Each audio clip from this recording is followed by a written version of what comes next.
여러분, 이번 심층 분석에 오신 것을 환영합니다. 네, 반갑습니다. 오늘 우리가 파헤쳐볼 주제가 정말 흥미롭습니다. 여러분도 잘 아시는 그 비트코인 현물 ETF, 그 방대한 자금 유출입 데이터를 가져왔는데요. 2024년 1월부터 바로 직전 영업일인 2026년 2월 25일까지 누적된 데이터죠. 맞습니다. 아주 방대한 자료입니다. 그런데 오늘 우리의 미션은 이 전체 데이터를 그냥 훑어보는 게 아닙니다. 이 수많은 데이터 포인트 중에서 저희 시선을 완전히 사로잡은 아주 기이하고 압도적인 아노말리 하나를 집중적으로 해부해볼 계획이거든요. 네, 그 2월 25일에 발생한 이상현상 말씀이시죠? 네, 시장은 사실 오랫동안 무자비할 정도로 효율적이었잖아요. 그런데 2월 25일 단 하루에 무려 1억 달러가 넘는 막대한 자금이 시장의 모든 논리를 정면으로 거스르며 움직였습니다. 수수료가 가장 비싸서 모두가 외면하던 그 펀드로 거액이 쏟아져 들어왔죠. 그렇죠. 이 미스테리한 자금 이동이 도대체 어떻게 거시경제, 그리고 미국의 중간선거 같은 정치적 사이클, 또 기관 투자자들의 심리 변화를 완벽하게 보여주는지 오늘 낱낱이 파헤쳐 보겠습니다. 사실 이번 소스 자료를 분석하면서 가장 소름 돋았던 점은 이 숫자들 이면에 숨겨진 이유입니다. 월스트리트 기관들의 행동 양식이 완전히 변곡점을 맞이했다는 걸 뚜렷하게 보여주거든요. 기대됩니다. 겉보기엔 완전히 비합리적인 움직임 같지만 매크로적 맥락을 연결해보면 그 안에 정말 치밀한 계산이 깔려 있습니다. 자, 하나씩 풀어보죠. 그 치밀한 계산을 이해하려면 우선 시장이 이 아노말리가 발생하기 전까지 얼마나 합리적으로 움직였는지 그 베이스라인부터 짚고 넘어가야겠습니다. 네, 당연히 그래야죠. 2024년 1월에 현물 ETF가 승인된 이후의 자금 흐름을 보면 한마디로 그냥 수수료 전쟁이었습니다. 전형적인 상품화 시장의 모습이었죠. 맞아요. 블랙록의 IBIT 같은 경우는 지난 2년여 동안 무려 615억 달러, 정확히 6,156억 2천만 달러를 끌어모았습니다. 블랙홀 같았죠. 반면에 그레이스케일의 GBTC에서는 극단적인 대비가 나타났습니다. 무려 258억 달러 이상이 빠져나갔잖아요. 우리는 이 이유를 이미 잘 알고 있습니다. IBIT나 피델리티 같은 저비용 ETF들의 연수수료가 0.25% 수준인데 GBTC는 1.5%를 고집했으니까요. 네, 1.5%요. 기관 단위의 거대 자본에서 125bp라는 스프레드는 사실상 넘을 수 없는 거대한 장벽 아닙니까? 정확한 지적입니다. 기관의 포트폴리오 매니저들에게 비트코인 현물 ETF는 그저 똑같은 기초자산을 추정하는 껍데기, 즉 금융 상품일 뿐이거든요. 같은 비트코인을 담는다면 굳이 비싼 그릇을 쓸 이유가 없다는 거죠. 맞습니다.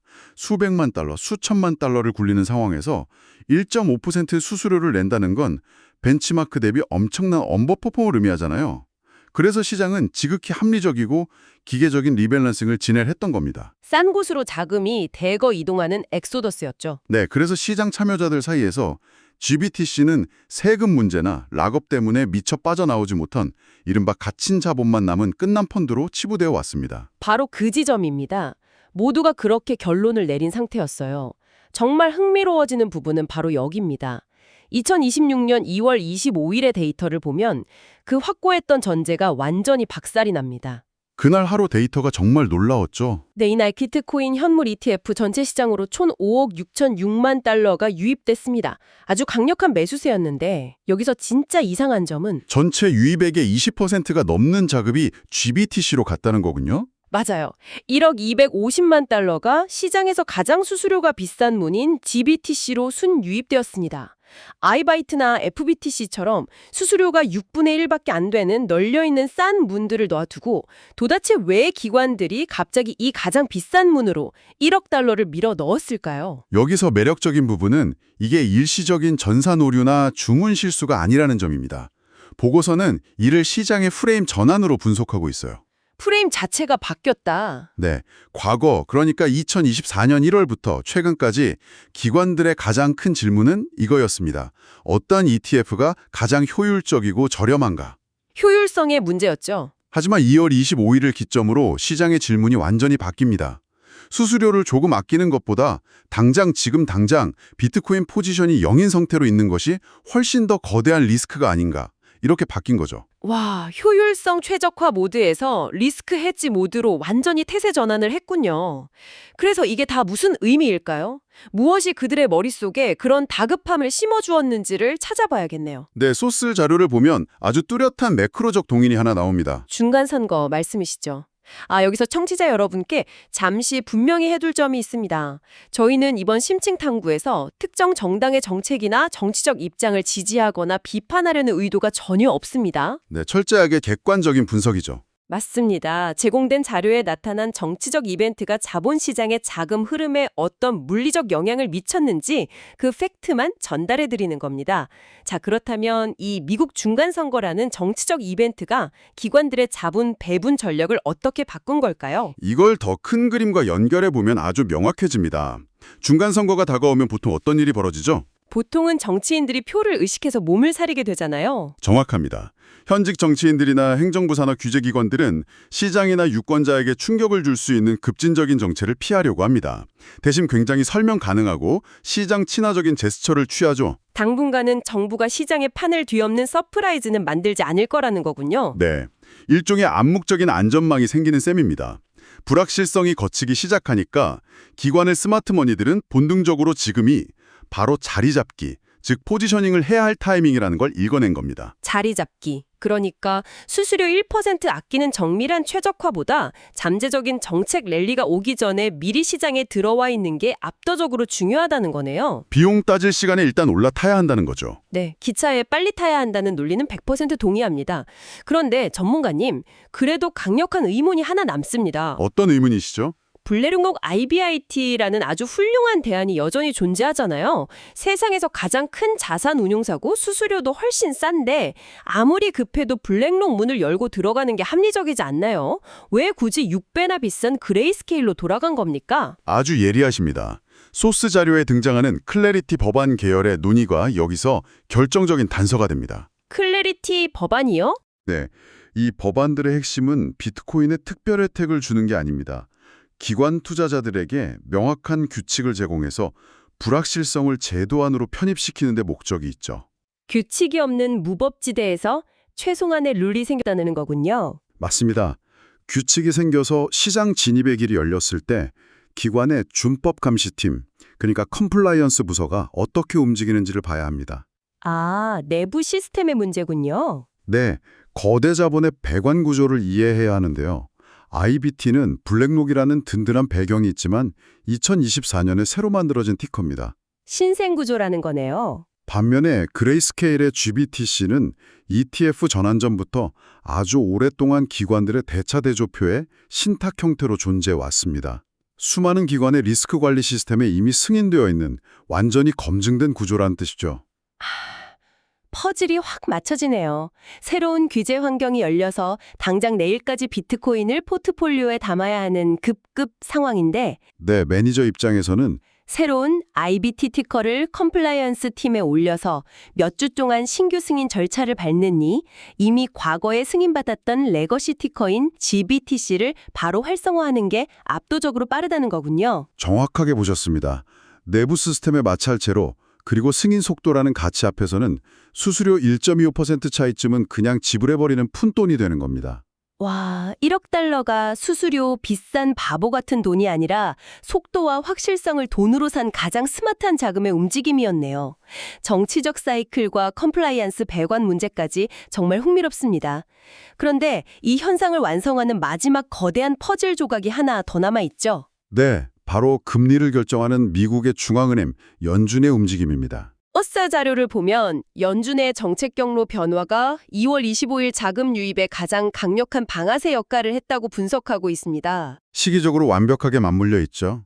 그런데 연준이 이날 갑자기 금리를 대폭 내린 것도 아닌데 도대체 연준의 어떤 시그널이 기관들의 리스크 모델을 재가동시킨 걸까요? 이 지점에서 중요한 질문이 생깁니다. 시장 참여자들이 연준에게 가장 두려워하는 게 뭘까요? 높은 금리 아닐까요? 아닙니다. 진짜 공포는 예측 불가능성, 즉 서프라이즈입니다. 연준이 예상을 깨고 갑자기 금리를 팍 올려버리면 리스크 모델들이 극단적인 변동성을 산출하거든요. 그래서 꼬리 위험이 커지니까 위험자산 노출을 강제로 0으로 만들어버렸던 거군요. 맞습니다. 그런데 연준이 시장이 더 이상 놀라지 않게 명확한 선제적 안내를 주면서 경로를 제시한 겁니다. 서프라이즈 가능성을 아예 제거해 준 거네요. 네, 서프라이즈 변수가 사라지는 순간 기관의 리스크 모델은 자동으로 재조정됩니다. 극단적인 변동성 프리미엄이 사라지고 리스크 부서에서 막아두었던 위험 자산 매수 버튼에 다시 파란불이 들어온 거죠. 이게 진짜 재밌는 포인트인 게 시장이 비트코인 상승장을 확신하고 맹목적으로 환호하며 베팅한 게 아니라는 거잖아요. 전혀 아닙니다. 공격적인 베팅이 아니라 그러 빠져있던 자리를 다시 채우는 겁니다. 원래 포트폴리오에 있었어야 할 위험 자산의 할당량을 다시 채워 넣는 복귀이자 재배치일 뿐이라는 거군요. 완벽한 요약입니다. 결국 표면적으로는 가장 비효율적인 ETF를 산 것 같지만 실상은 정치적 이벤트에 대비해 가장 빠르게 자리를 잡고 검증된 레거시 티커로 내부 통제를 빛의 속도로 통과하고 네, 그리고 연준의 서프라이즈 제거라는 안도감 속에서 이루어진 기계적인 리스크 해치였던 겁니다. 정말 완벽한 논리 구조네요. 오늘 심층 분석을 마무리하면서 호스트로서 이 보고서의 가장 핵심적인 통찰 하나를 여러분과 꼭 나누고 싶습니다. 네, 어떤 부분이죠?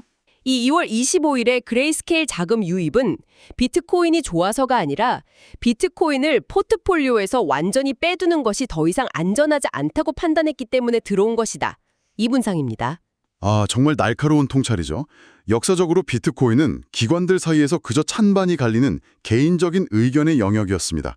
안 사도 그만인 거였죠. 그렇죠. 그런데 규제 틀이 잡히고 연준 가이던스가 안정화되면서 이제 비트코인은 포트폴리오 매니저들이 기본적으로 깔고 가야 하는 자산 배분의 전제 조건으로 넘어온 겁니다.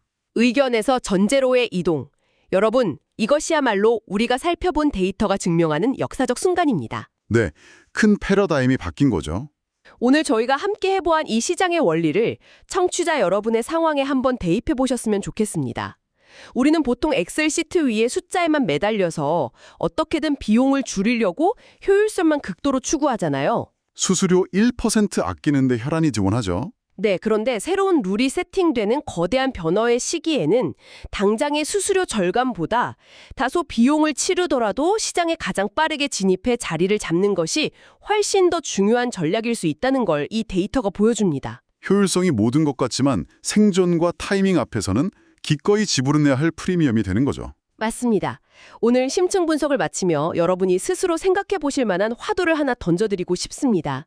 오늘 살펴봤듯이 기관 투자자들은 규제라는 폭풍 속에서 익숙함과 시스템적 신뢰를 얻기 위해 기꺼이 6배나 비싼 수수료를 지불했습니다. 네, 그렇다면 여러분이 속한 산업이나 개인의 삶 속에서 겉보기엔 그저 비효율적이고 비싼 것처럼 보이지만 실제로는 가장 확실한 신뢰와 안정성의 가치가 반영된 것은 무엇일까요? 한번 깊게 고민해 볼 만한 질문이네요. 모든 것이 숫자로만 계산되는 시대에 익숙함이라는 프리미엄은 과연 얼마의 가치를 지니고 있을지 이 질문에 대한 여러분만의 해답을 찾아보시길 바랍니다. 오늘 심층 분석은 여기서 마치겠습니다. 끝까지 함께해 주신 여러분 감사합니다. 감사합니다.